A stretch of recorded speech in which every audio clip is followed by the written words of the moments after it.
The film opens to a peppy song as a blood-soaked man, Jed, frantically tries to escape a gruesome scene. Despite his efforts, the lock on the door remains unyielding as he breaks down in despair, surrounded by the horrifying sight of chopped body parts. The scene then cuts to the police arriving at another crime scene back in time, setting the stage for a haunting and captivating journey based on true events. Following the tracks of a disturbing odor, the police barge in Olivia Freeman's house after no response while Jed Freeman, her husband, apologizes to her. He is begging her to give him another chance in their relationship over voicemail, unaware that his wife lies dead on her bed. Soon after, the police give the saddening news to Jed, and he collapses in his grief. We skip a few days, and Jed is giving a speech at Olivia's funeral. Flashbacks to happier times highlight the deep love and affection the couple once shared, despite the challenges they faced. As we learn of Olivia's battles with self-image and mental health, we see the pain in Jed's eyes as he tried in vain to help her. The weight of his emotions is palpable as he recounts the love he had for her. In the middle of Jed's speech, a man barges out of the church who soon after slides himself in Jed's booth while he's eating at the restaurant. He introduces himself as Lionel Flack, entrepreneur, confident of many, man of many talents. He gives his card to Jed, claiming that he can take away all the weight Jed has been carrying. At home, Jed is as miserable as it goes, lamenting and regretting the broken relationship with his Olivia. Just as he's about to slash a knife on his wrist, he hears his wife whisper "hey" and calls Lionel immediately. He tells Lionel that Olivia starved herself to death due to her bulimia. Lionel tells him about the Eurocontrive, a group of enlightened individuals that bask in the state of permanent euphoria by way of consensual human consumption, a direct connection with the universe herself. So basically, Lionel says that he wants to eat Jed, and it rightly perplexes Jed quite a bit. As the phone call ends, Lionel bows down to hypothetical applause in front of a beheaded corpse. Later, Jed is plagued with dreams of Olivia where he feeds his own heart to her, quite literally. And of course, he agrees to Lionel's proposal. Meanwhile, Lionel comes across a woman named Alex, and she invites him to coffee. Lionel agrees, giving her his card, and runs to the restaurant to meet Jed. He says to Jed that he has to tell him whenever he feels any discomfort during the process,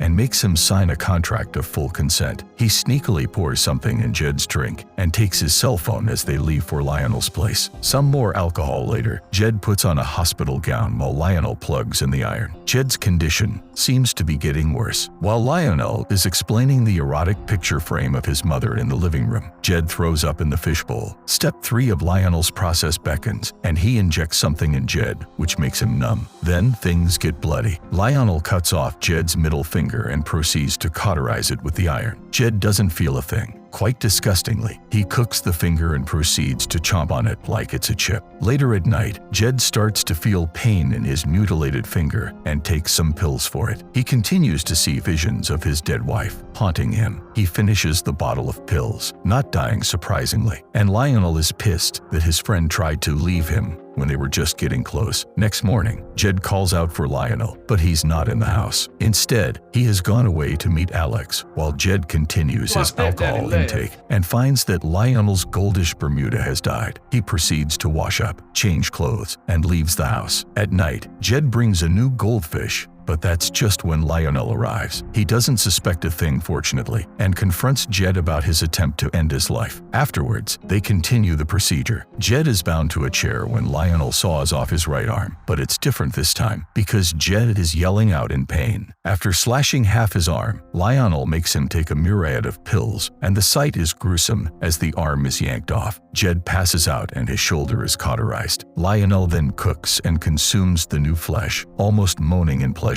Lionel then gets a little vision of his dead mom, naked just like in the picture, which makes him sulk. For some reason, he takes off his clothes in front of her erotic portrait, like he's presenting himself to her, and then he starts hitting himself, as if absolving himself of some sin. This is when the police knock on his door. After hiding an unconscious Jed, Lionel opens the door and the police enter. They were anonymously alerted for a noise complaint, likely because of Jed's screaming. Tensions rise as one police officer, the lady, asks to go to the bathroom and finds Jed's body in the bathtub. Meanwhile, The other officer is having a taste of Lionel's meal, the one made out of Jed's flesh. The lady officer arrives and both of them leave the house, almost as if she hadn't seen a thing. Elsewhere, Jed wakes up and sees a vision of Olivia with the same injuries as him. More alcohol ensues and Lionel laments Jed's great body and its social advantages. They're talking like friends, as if one hasn't just consumed the flesh of another. Jed, the nice wingman, asks Lionel to put on some good clothes to click a picture for his dating profile. To find a girl, of course. They even click a picture together, which Lionel goes on to put in his mother's picture frame. Jed dreams again. This time, Olivia is handing him his heart back in a box. He wakes up to an excited Lionel, who asks him to get ready as they're going out. Lionel gets a call from Alex, who informs him that he forgot his fish tin at her cafe. They clear their misunderstanding that he's gay and agree on a dinner date that night. This is just in time as Jed arrives, and they leave. Lionel brings Jed and 3 other people to a forest for an impromptu emergency response class that he instructs. They proceed to relax on 2 interesting-looking boats. Jed sees the other 3 people happy events after they've been dealt with the worst hands and laments how he wants that. Lionel, put off by this, says that Jed has him, but Jed brushes off that comment. This ignorance again pisses off Lionel. He stands up, a gun in hand, shouting about an abandoned man, and shoots the other boat with a maniacal sound. Jed panics, trying to help the people, but Lionel pushes him off the boat. In the water, he again sees a vision of Olivia taunting him and put his heart back in his chest. The vision abruptly cuts. Olivia asks Jed to wake up, which he does as Lionel pulls him out of the water. We can fairly assume that the others died. The 2 men return, and Olivia asks Jed to get up. Literally and philosophically, Jed confronts Lionel about his cruelty, and we can see that he has seen the reality of his situation, but he doesn't realize how cruel Lionel can actually be. He tells Lionel how he's gonna go home and shows Lionel his own reality, that he's a child starved of love, a lonely predator, and the dam of patience breaks. Lionel tackles Jed to the ground and injects him with a drug that would immobilize Jed, but he will feel everything. After repeatedly punching him, Lionel brings out the chainsaw. Jed's legs are the first victims. Blood splatters everywhere, drenching Lionel as he sobs and tears fall out of Jed's eyes. Soon after, he consumes the flesh raw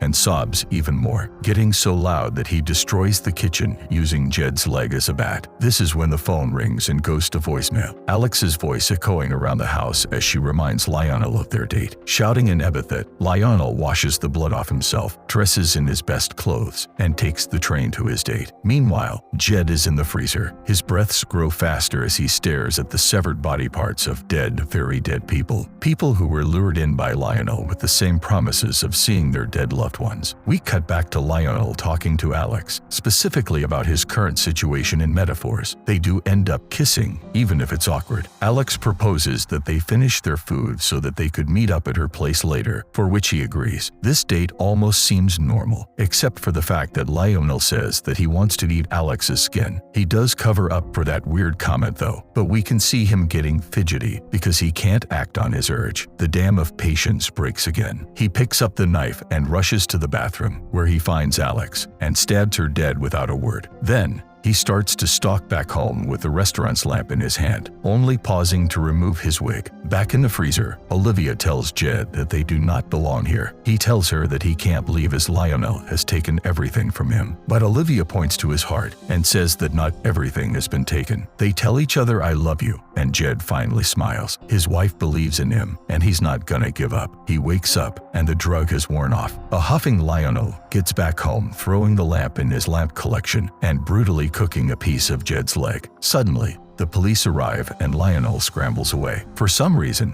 he's not hiding stuff, just using Jed's leg as a brush to paint his masterpiece. He hides the legs only after the painting is finished. He opens the door, and the police tell him that his downstairs neighbor has gone missing and they've come to investigate. Meanwhile, in the freezer lies the body of the actual Lionel Flack, meaning that Lionel has been using a fake identity after all. Jed tries to open his binds while Lionel continues smooth talking out of the police's questions. Just when the officers are about to discover the body parts, they get a call about Alex's murder and leave. However, the suspect accounts of Lionel's appearance and the blood on the officer's shoes line up. They call for backup and immediately return to the house. This time, however, Lionel is armed with knives as the officer questions his change in accent from American to British. Lionel falters, getting back in character, and the police start their questioning. Sadly, they get distracted and Lionel does what he does best. He kills them. He then brings out Jed, putting the police's walkie-talkie just out of his reach. The police backup continues to ask for updates. Jed starts to tell Lionel that he has lost and Lionel brings out a gun. He points it at Jed's head, but decides against it and opens the bind. Jed instead points the gun back at Lionel, only to find that it's not loaded. It is then the mad game begins. Lionel begins acting as if it's a play, and he's playing both the police and the victim. This time, for some reason, he shoots himself in his thigh and groans. He wants to pretend that the police will think him a victim too, but Jed, in a soft voice, tells him that it's not gonna work. Lionel looks sad. He brings out the photo of them together, cradles his goldfish, looking at both longingly as somber music plays. It seems that he has gotten rid of his character as he speaks in his actual accent. Jed tells him the truth about Bermuda, the goldfish, saying that he didn't want to see Lionel hurt, so he got him a new one. Lionel realizes that Jed did care about him. He did have a friend, but his cruel actions took it away from him. He begs Jed to just sit and eat like normal people, like friends. It almost seems sad, but Jed isn't moved by this, as he can't forget the numerous dead lives just to give Lionel some solace. He smashes his head against the table board, which springs up. The results are brutal as we see Lionel's butter knife get stabbed into his eye as he dies. The film ends just as it began. But this time, Jed has his closure as Olivia tells him that he can let go of her as police sirens blare in the background.